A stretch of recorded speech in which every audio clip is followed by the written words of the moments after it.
Let's briefly discuss Google's use of algorithm updates to keep their search engine results high quality and how having a proactive mindset to SEO can help you prepare for future updates and win the day. Google is the world's leading search engine, and they've become so well recognized because they focus on providing quick and accurate results to a user's query. In order to do this, their search engine uses a variety of algorithms that work behind the scenes to quickly analyze a user's query and return the most relevant and high-quality results.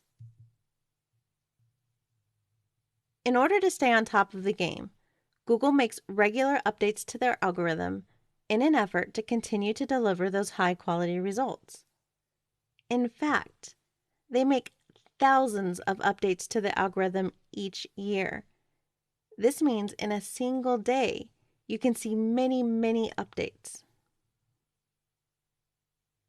Now, not all of these updates will be game changers.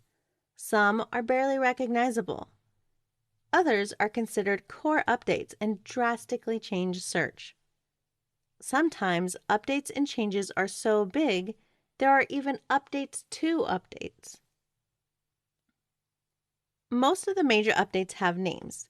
These names are often given by SEOs to reference the updates. And sometimes Google adopts these names as well.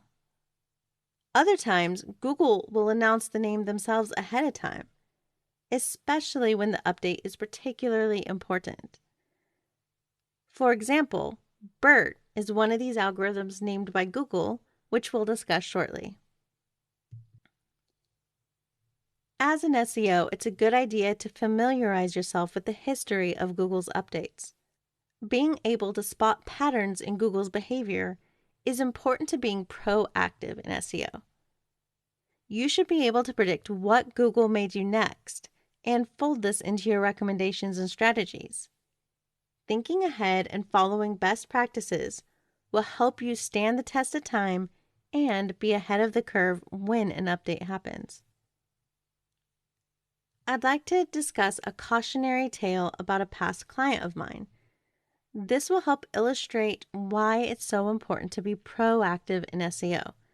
Now, I can't discuss who this client is or divulge certain specific details, but I'll discuss it kind of broadly to give you an idea of what the situation was and how you can avoid this in the future. At an agency, one of the biggest mistakes I frequently saw were businesses that were reactive in their SEO needs rather than being proactive. This means that they waited for an update to hit and often started seeing a negative downward trend in traffic in order to jump on it and start doing things to mitigate that effect.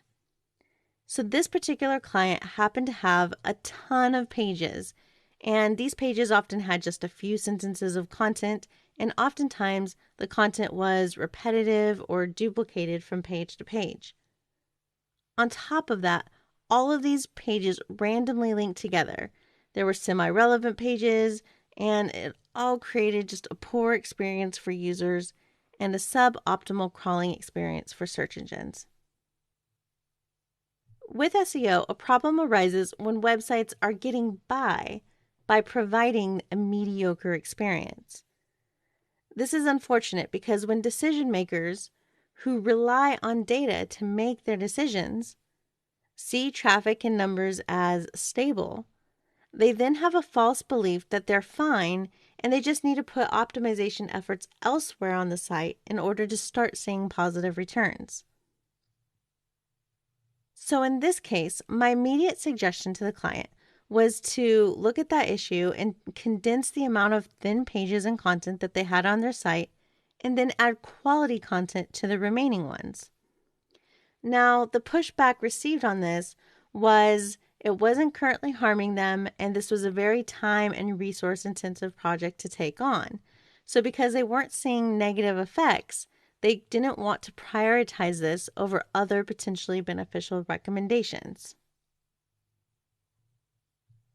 Unfortunately, a few months later, an algorithm update hit, and as I predicted, the site was harmed.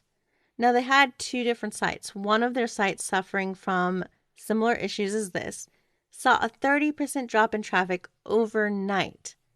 Now, their main site, which luckily had some decent authority and quality pages to it, saw a more slow but sure negative impact. This resulted in a need for them to scramble and divert resources to correct this issue when they could have prevented it in the first place. This then took away resources from other important matters at the time. I have some advice for those of you dealing with issues like this, where you know best practices aren't being followed and you know it's only a matter of time before they see a negative impact. These situations are always tough because you can't produce data to show that it's currently harming them. So in situations like this, the next best step is to find a case study of similar instances where companies were hit post-algorithm update.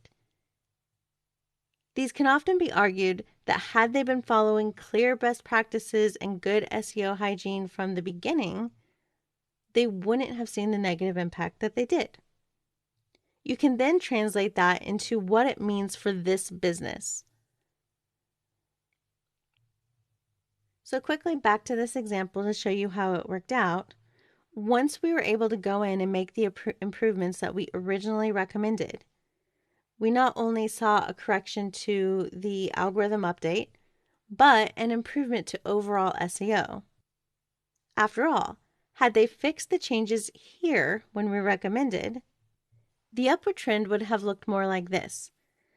So even though this ended up turning into an SEO win, you can still see there's a lot of missed opportunity with traffic and lost revenue.